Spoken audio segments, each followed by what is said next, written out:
Wonderful morning to you.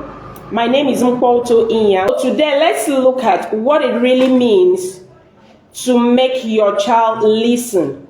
Really, it's an issue for some parents when they say things over and over and it looks as if their children are not listening to them. Sometimes it looks as if your child is rebellious. And sometimes, because your child is not doing that thing that you want your child to do, you might even think there's something wrong with your child. So today, I'll expose you to what makes children not to do the things they should do when you tell them to do it. Parenting has been challenging because most of us were parented in so many different ways that was not correct. And somehow, we adopt the parenting that was done and we use it for our own children. And we realize that the things we hated as children is exactly what we are repeating in our parenting and doing to our own children. And unfortunately, the way you reacted when you were young is the way your children will react. Because there's nobody that loves to be treated badly. So let's go ahead. Steps to take to make your kids listen. As a mother, as a dad, there are different steps you need to take to make your kids listen. And it's something that you must make up your mind to do. I usually say that parenting is not an emergency. You have to choose to do it, and you have to do it with calmness. If you are parenting as an emergency, you'll just be like an ambulance that sets its alarm on. And once you are angry, the alarm goes on and you begin to react with speed. If you see an ambulance that runs through, maybe trying to save somebody and rushing somebody to the hospital, you realize they're always on top speed. Why are they on speed? Because there's an emergency to save life. If you realize that each time you have issues with your child being able to listen to you, and the next thing you do is that you are in a haste to hit, or in a haste to quarrel, or in a haste to yell. If you find yourself doing that, then your parenting has an issue that needs to be sorted out. So in the course of today's course, I think you'll be able to sort yourself out one way or the other. And like I usually say, knowledge and information is worthless if you don't put it to practice. Everything that you learn today is what I too passed through. I saw the solutions, I put it to practice, and it's helping me. That's why I decided to share it. So whatever you learn today, you need to put it to practice. Okay, so let's go ahead. Steps to take to make your kids listen. Number one step that you need to take is to become a proactive and professional parent. Now, when I looked up the definition of proactive, what it says is that taking action with the intention of producing good results.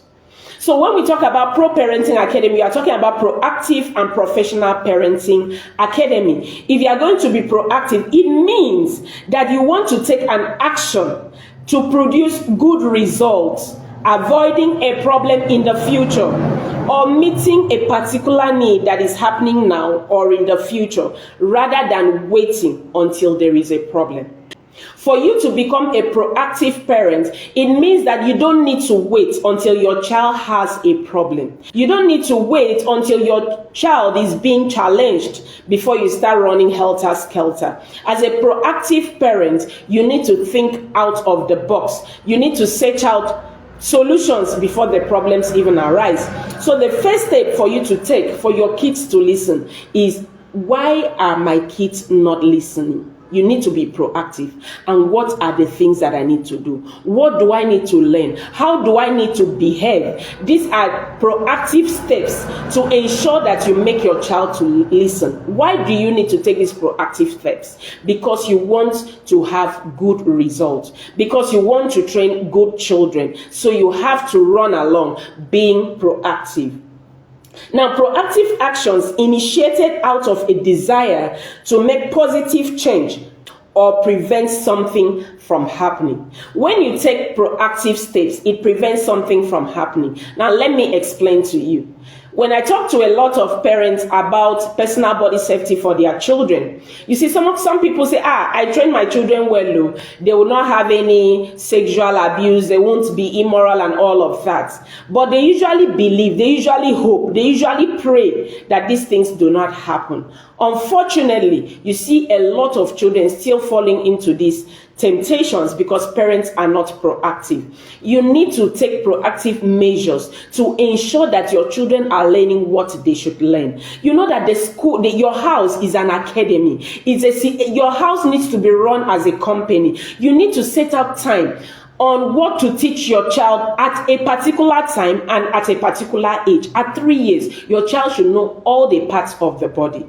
That's how to be proactive. So if you are just bathing your child and doing what others are doing, you know, some people tell their children, your private part is called pee-pee. A child wants to pee, you say, okay, remove your pee-pee. It's wrong. You don't need to do that. You teach your child what it is. That's what proactive parents do. So anything that you are afraid of, any vices that you are afraid of about your child, what are you expected to do? You plan ahead. That means that you have to be proactive. You think about that thing. What do I need to learn and how do I need to teach my children? Number 2, you have to become a professional parent. Now, professional there is used to describe a job that requires special education, special training, and special skills. That is to say that parenting has to be done as a profession that needs special education. Do you know that? Most parents don't even know that they need to go for training to be able to parent right. They believe that everything I knew as my parents did with me, I'm going to put it out. But unfortunately, most times when you practice those things that your parents practiced with you and it's not working out, what do? You are actually in a crossroad and you need to seek for help. That's what the Bible says. When you get to the crossroad, ask for the ancient path. Ask for help. Where you don't know what else to do, you need to do what? Ask for help. So you have to become a professional parent. And let me tell you something that I love about professionals, especially those in the football. You hear about pro footballers, you hear about professional barristers, professional bankers, and all of the likes. Now, what I love about them is that as a professional, you don't stop learning. Until you have retired, you keep learning. Now, in parenting, you know that you never retire. So parenting is something you are going to do for the rest of your life. Even when your children are grown and they become adults, they start having their own children. Do you know that you don't stop parenting? Because that's where you become a grandmother. That's where you become an in-law. You start parenting all over. How will you relate with your son-in-law or your daughter-in-law? That's another level of parenting. How do you relate with your grandchildren? That's another level of parenting. So as a professional parent, you never retire. There's no retirement. So don't even think that when your child turns 18, I've done a good job. You are just changing faces. By the time your child turns 18, your face of parenting has just changed. So you get to another level of parenting. So it is a professional journey that you never retire from. And finally, you must become a role model. You want your child to listen to you. Are you listening to your child?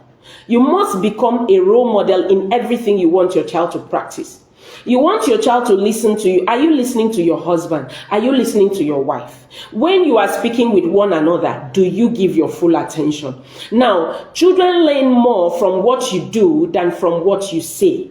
You can say all you want to say. You can ask them to do what you have said, but they will not do it if you are not practicing what you preach. So for you to go ahead and help your child to listen to you, you too must be a model. You must ensure that you are modeling everything that you want your child to learn. Now, let's quickly look at how to talk so kids will listen. Number one way to help your kids listen, I hope you are with your pen and paper because it's something you need to write down, is help your children deal with their feelings and emotions. Now, when I talk about feelings and emotions, there are a lot of people that struggle to even label their emotions. They struggle to label how they feel.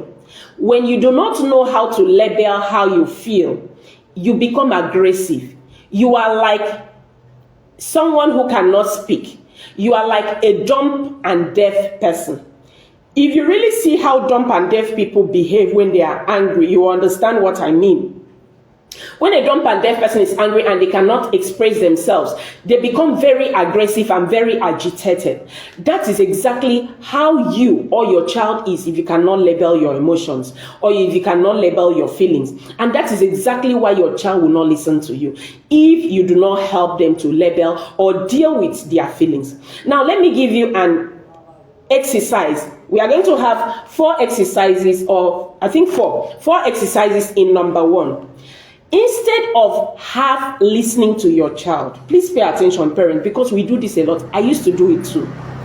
Instead of half listening to your child, listen with full attention.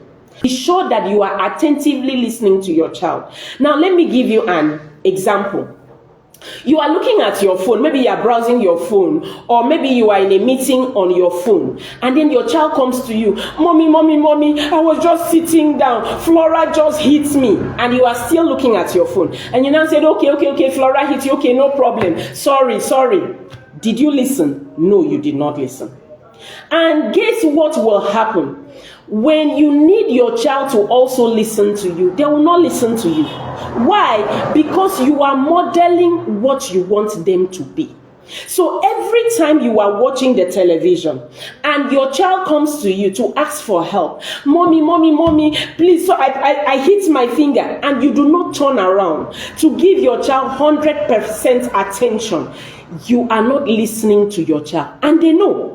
They know that you are not listening to them. That's why they keep shaking you. Mommy, I'm talking to you. And you say, I'm listening. I've heard now. Just leave me alone. They know that you did not listen. They know that you did not hear. So when you are asking them to do something, they too will not listen to you. They will give you that half attention. They will give you that half listening ears that you did to them. That's because that's what you are doing. And as mothers, sometimes we are overwhelmed with work. We are overwhelmed with situations of life that we even do it unintentionally.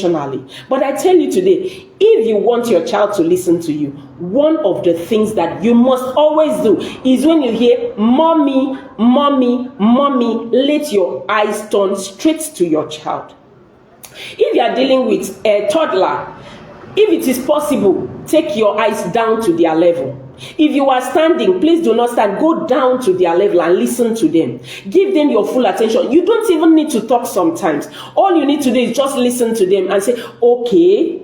And then when they are done talking, you can now give your suggestions if need be. You know, it can be very discouraging when you are sharing your troubles with a parent who is not listening. Now, let me give you a very good example. You are talking to your husband or you are talking to your wife, and your wife is on the phone, browsing the phone, and saying, okay, you are talking, and you expect somebody to listen to you, and the person is saying, okay, I've heard. They didn't hear you. And then the next time when you said, but I told you, you said, I didn't hear. That's because they were not listening. And we see this happening in many families. That's where we have break in communication, because you feel somebody is listening, but the person is not listening. Now, this also happens to children. So that's number 1 exercise. When your child wants your attention, when your child is speaking to you, you too must give your child full attention. And number 2, I said we have 4 exercises in number 1. So that's A. Now B. Instead of questions and advice, acknowledge with a caring word always. You know, because we are parents, we believe we are all knowing. We believe we know everything. So whenever a child is talking, instead of caring enough to listen or to acknowledge what the child is doing with caring words, what do? We start with advice and we start questioning. Let me give you an example. A child comes home from school and comes to you, mommy, the pen and the pencil you bought for me today was stolen. As a parent, what will you say? Where did you keep it? That's a question. And the next thing is, I have been telling you that you should always keep your pen and your pencil in your bag. What are you doing? Advising. The children don't want to hear that. Do you know what they want to hear? They want you to acknowledge what they are just sharing with you, the problem that they have just had. How do you acknowledge? Mommy, I just lost my pencil. The pencil you bought today, I just lost it. What should you do? Really? So what happened? When I do that with children, I usually say I've taught for over 15 years. And when I was teaching the primary session, the children always run to me. Why? Because I acknowledge what they feel. That's what they want. And if you do that, they will listen to you also. When you go to your child to say, I want you to do this, they will also listen because you are an empathetic listener.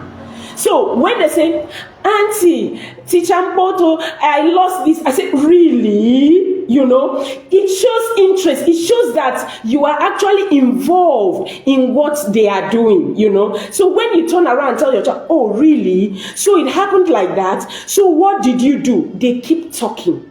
And it makes them feel that you understand their feeling.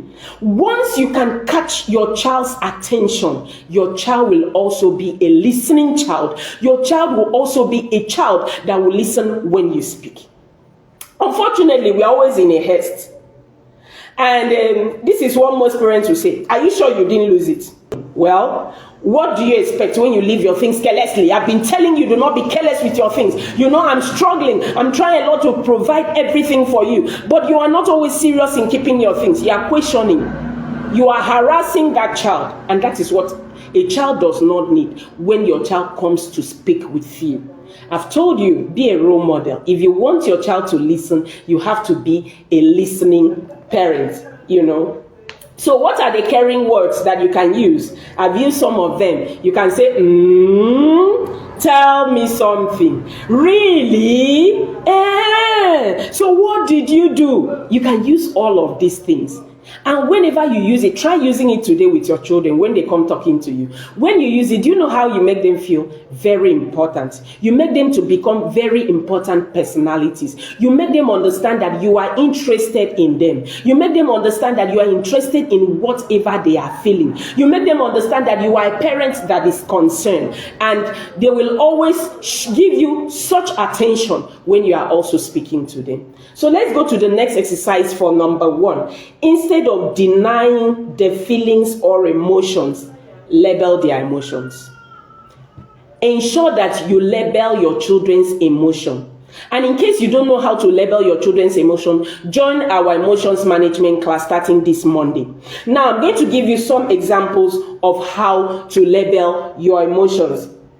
Labeling your emotions makes children comfortable, knowing that someone has acknowledged their inner experience.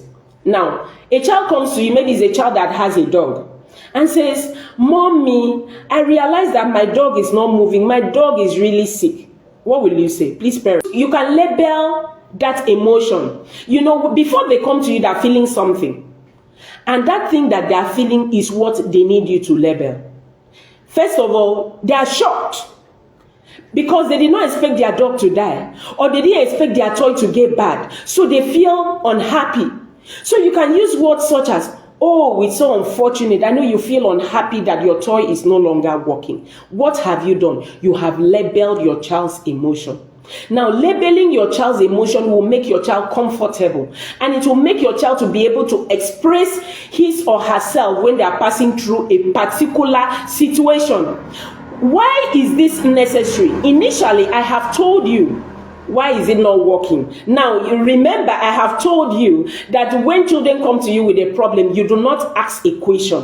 What do? You give them an opportunity to think critically. Each time you ask a question they are not thinking. You don't give them opportunity to think when you are bombarding them with questions. So when you hear them say, my thing is not working, my toy is not working, you say, really? How? That's when you can now ask the question, how did it happen? And then they'll tell you, I don't know, it just happened. You see their frustration. And then the next thing that you are to say is, oh, I can feel your frustration. You are labeling how they feel. You are labeling their emotions. And apart from the fact that you are labeling it and helping them understand how they feel, you are also building their emotional vocabularies. So you see a lot of children Throwing tantrums. You see children crying and throwing themselves on the floor. These are children that cannot label their emotions. They can't even say how they feel. You understand? So when you do not know how you feel, or you cannot label how you feel, you are just like a deaf and dumb person. You don't know how to express what you are feeling to others. So you help your child to label his or her emotion, and then you can use many ways of doing that. You can use many words. You need to also build your emotional vocabularies to be able to help your child. So the next exercise is, instead of explanation and logic, give a child his wishes in fantasy. I so much love this one.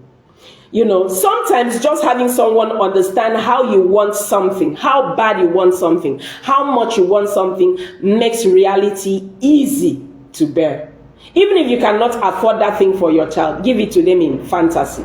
I got to learn this. Okay, so let's look at the example of giving your child what they need in fantasy. Number one is, maybe your child says, I want ice cream. You know, and maybe you're not ready to buy ice cream at that point in time. It wasn't in your budget. You know, some parents will say, please, I don't have the money for ice cream. You have just destabilized your child, you know, and they will not listen to you when you also want something. They will not also listen to you when you want them to do something. What are you supposed to do instead? I wish I had some in the house for you. You know, your child comes to you, mommy, I need sweet. Oh, I wish I had sweets for you in the house. You know, even if you have that biscuit in the house or sweet in the house and it's not the right time for you to give to them, maybe you buy in bulk for them to take to school and they keep coming to you, mommy, I want biscuit, mommy.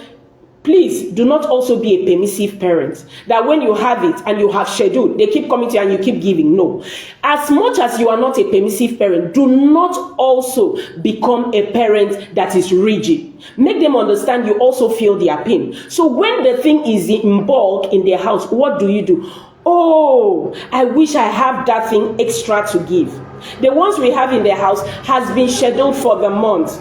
Oh, I wish I had magic powers to make it multiply. You already turn yourself into an artist. That's what a parent does.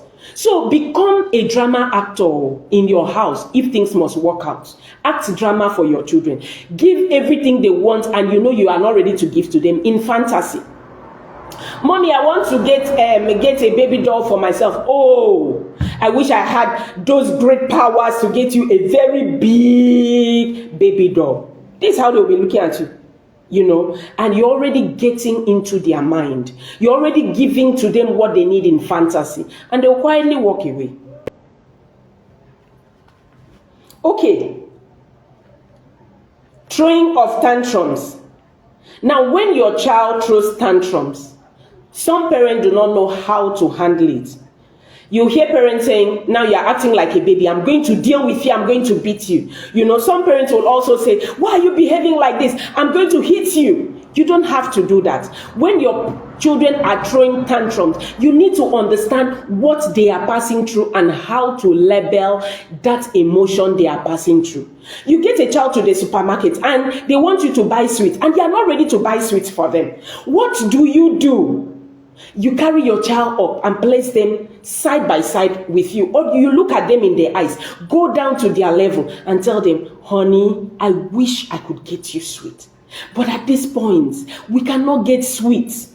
You know, hold your child close to you when they are throwing tantrums. They're already disappointed. They are angry, and label that emotion. Tell your child, I really understand that you really need sweet badly. I wish I could help you. But right now, I do not have the powers to help. So do not allow your child to throw tantrums and you beat. That is violence on violence. When your child is throwing tantrums, hitting himself on the ground, falling around, and sometimes you are ashamed, you don't know what to do. This is what to do. That's how to get a child to understand your situation. That's how to get a child out of tantrums. So let's look at number 2. You know, number 1, we've been talking about helping your child deal with their feelings and emotions. Number 2 way to make your child listen is engaging your child's cooperation. I really love this one. How do you get your child to cooperate with you? It's very challenging with parents when they don't know this. It sounds very easy, but it's not. You need to get your child from when he's a toddler to always cooperate with you for them to listen. Number one way to do that, we are going to do another set of exercises. Number one way to do that is, instead of always blaming your child, describe what you want your child to do. Now, I realize that children, especially toddlers, like writing on the wall. If you go to many homes that have toddlers that are using pencil for their assignments, you will always notice a wall with pencils. When I was having toddlers also, they wrote on my wall. At that time, I didn't know what to do. So that's why when I learn, I usually help young parents to also learn so that they know what to do. If your child is writing on the wall, do you know why they are writing? They are writing because they don't know a better thing to do. They are writing because they don't know what else to do. And nobody has been able to replace that with the right thing. So instead of blaming your child, describe what you expect them to do. Next time you catch your toddler writing on the wall, what you have to do is get your notepad, get a pencil, and replace it in your toddler's hands. What do? No writing on the wall. Walls are not for writing. Papers are for writing. Now, I usually tell parents in the Pro Parenting Academy, parenting needs patience. Parenting is not an emergency. It's not going to happen right away. You can tell them today, tomorrow they will do it again. You keep replacing.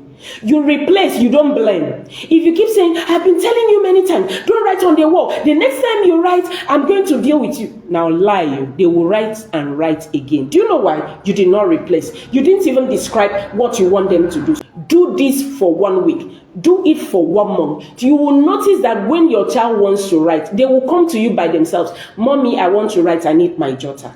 That is because you have described for them what you expect them to do. You have not blamed. You have not judged.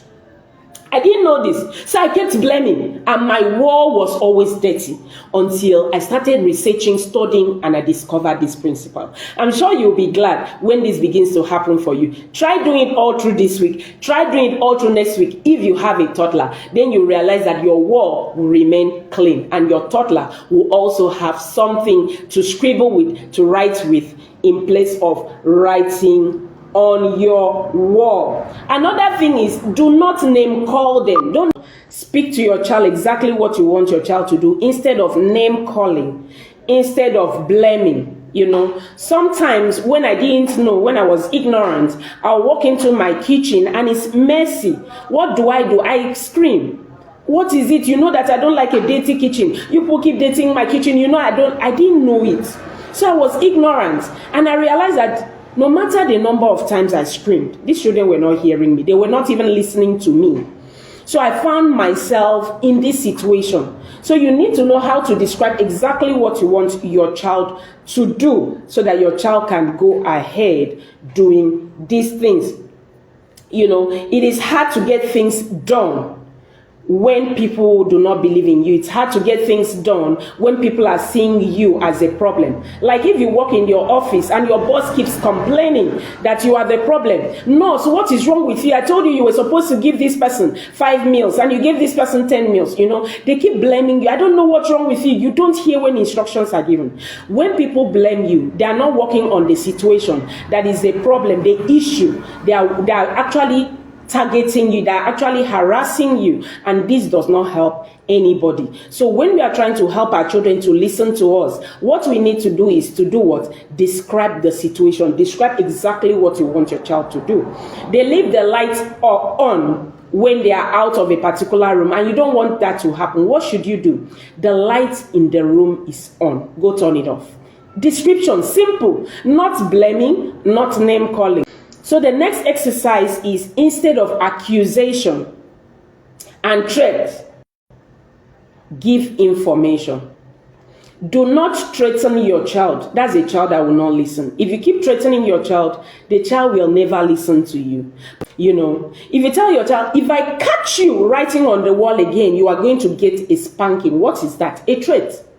You just threatened your child. Sometimes you might even forget to beat. You might even forget to spank. So when you threaten your child, that's a child that will not listen to you.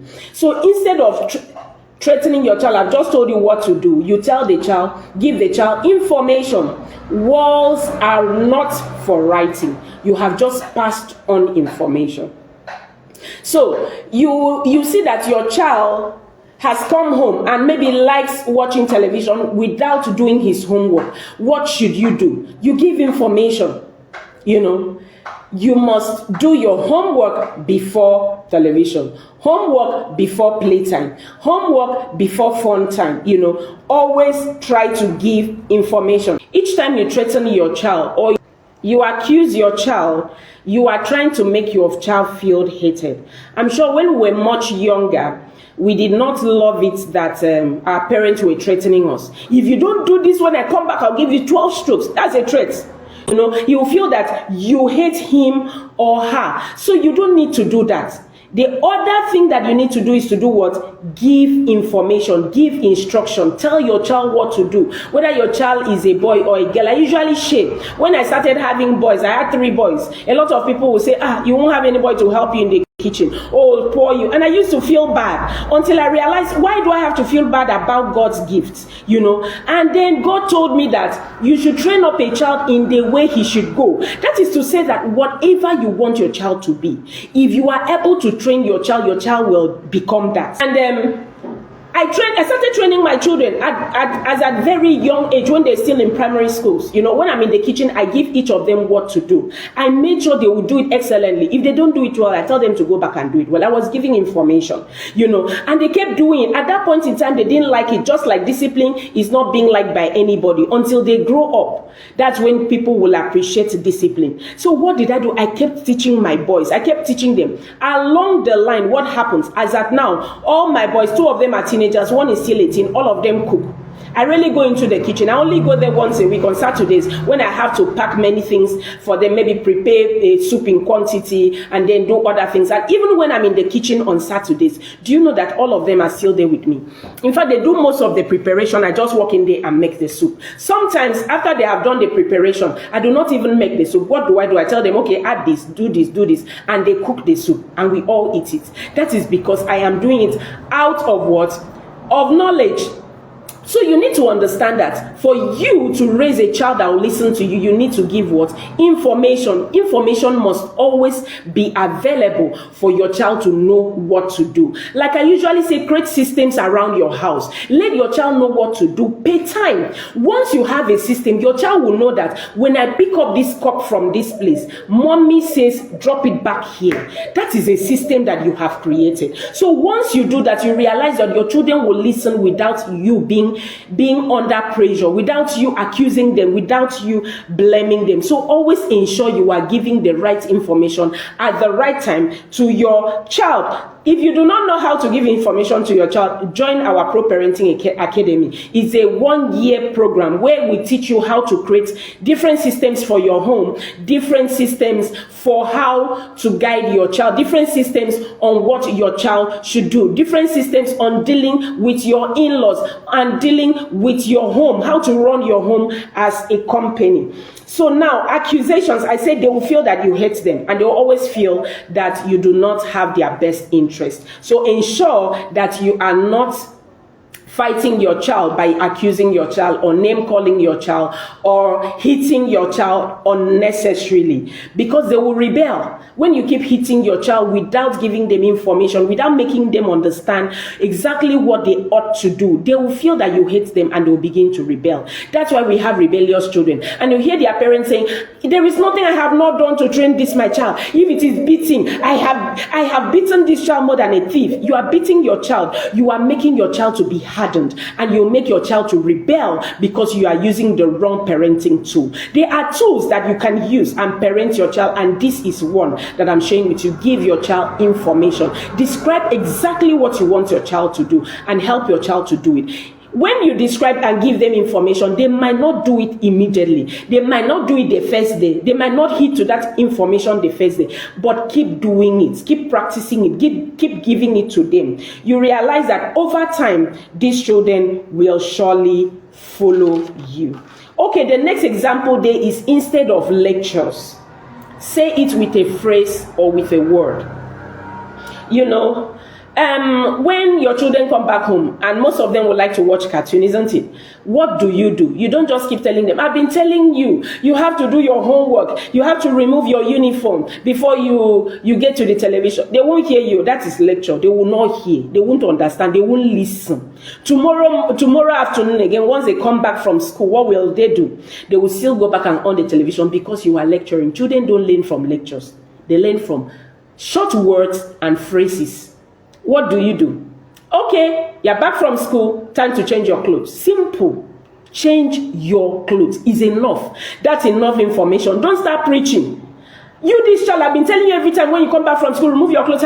They won't hear you. So learn how to replace lectures with short words and phrase. Miriam, bathroom time. Sarah, lunch time. Victoria, it's time to do your homework. Simple, straight to the point. Replace all your lecture time with phrases. They don't like it. It's better and it helps them to remember when your words are shorter. The next example there is, instead of hiding your feelings as a parent, please don't play strong mom, don't play strong dad. Instead of hiding your feelings and cursing them and name calling them, what should you do? Express your feelings and emotions. And I usually say, for you to be able to express your feelings and emotions, you really need you need to understand what emotion is. You need to understand how to label your emotions. So when your child is not doing what you want your child to do, because we have told you how to give them information for them to do those things. Now, when you have given them information and they are not still doing it, what you are expected to do is show them your frustration. When you come and your child is not putting on his uniform, ready to go to school, tell your child, I am always frustrated when you do not wear your uniform as at when due. Let them understand how you feel. Express yourself. Let them even know that, yes, even when you are a mom, you are a dad, you also have feelings. Let them. And it will also help them to label their own emotions when they find themselves in that situation.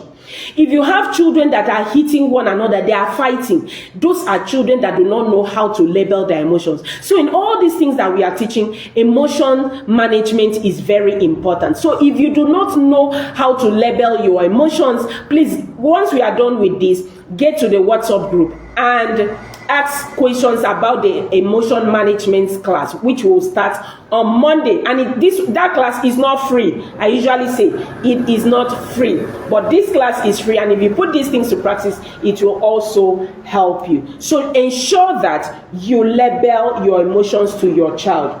When your child is doing something, maybe fighting another person, you don't need to go and say, this one is very rude. This child, you're always hitting your brother, you're very wicked. That is what you are putting in your child's mouth. And guess what? Your child will also pick it up and say it to another person. You hear your child also saying, you are very rude, you are very wicked. Why are you hitting me? That is because that's what you are speaking into your child's mouth. So instead, what should you say? You use the right words. You use the right explanations. You can say, I feel frustrated. You can say, I feel unhappy. You can say, I'm disappointed that you are doing this to your brother. And I usually say, when you are correcting younger children, go to their level. Hold your child who is already angry. The most angry person is a person that needs love the most, because that's somebody that does not know how to label his emotions. So go down to that level and say, I'm always disappointed when you talk to your younger one like that. I'm always disappointed when you hit your younger one like that. You are supposed to love your younger one. That's what the Bible says. And I usually tell parents, if you are not teaching your children the word of God, please join our Pro Parenting Academy. I will teach you how to structure the Bible for your children and what to teach your children what age or pay time. So that when you are correcting your child, don't correct your child with your own words alone. Bring in the word of God. What does the word say? It will help your child to be better. So you go down to their level and say, okay, I have told you that each time you hit your child, your brother, I'm always disappointed. You are labeling your emotions and you are expressing how you feel. And this will help your child to listen to you when next you speak. So when next another person is trying to hit your child, they will run to you, Mommy, I am frustrated because this person is hitting me. You have given them emotional vocabularies to use. And then from there, you can keep helping them. And let's look at the last, which is instead of repeating instructions over and over, this one is very important, write a note. If your child has grown to a level that they can read, write a note. Your toddler goes to the toilet and pees on the toilet seat, and you keep saying it. My dear, do not pee on the toilet seat. When you come, sit on the toilet and pee. Or if you pee on the toilet seat mistakenly, clean the toilet seat and they don't hear. Please, get somebody to write for you. Clean the toilet seat after use and paste it on their toilet. Each time they walk in, they will see it on their toilet wall. So that is another way to help your child to listen, and you'll be able to parent with calmness. Now, if you are still struggling with being able to parent with calmness, if you are still struggling with parenting as an emergency, if you are still angry and agitated when your child misbehaves, then you need to work on your own emotions also. I'm giving you an opportunity to join us in this emotions management class starting on Monday. It's going to be a 4-day class, and it is something that will help you to be able to parent with calmness. And I hope you have learned a lot, and I hope you'll be able to put these things to practice. One more thing that you need to do is, if you are struggling with your child going to bed at the right time, also put it up as a note. Whatever they're struggling with, put it up as a note. Use all the tools I have given you throughout this week, throughout this month, and see your child becoming a proactive child. I can also see you becoming a proactive parent. Do not miss any of our series. If you have not yet subscribed to my YouTube channel, please go to Pro Parenting with Coach T and subscribe. I'll send a link into our WhatsApp group. And if you have not followed me on Instagram, please do follow me. Click on the notification box so that you'll be informed and updated when we have new videos. Thank you very much for being patient and waiting with me this afternoon. Have a wonderful day and enjoy the rest of your day. Thank you and bye-bye.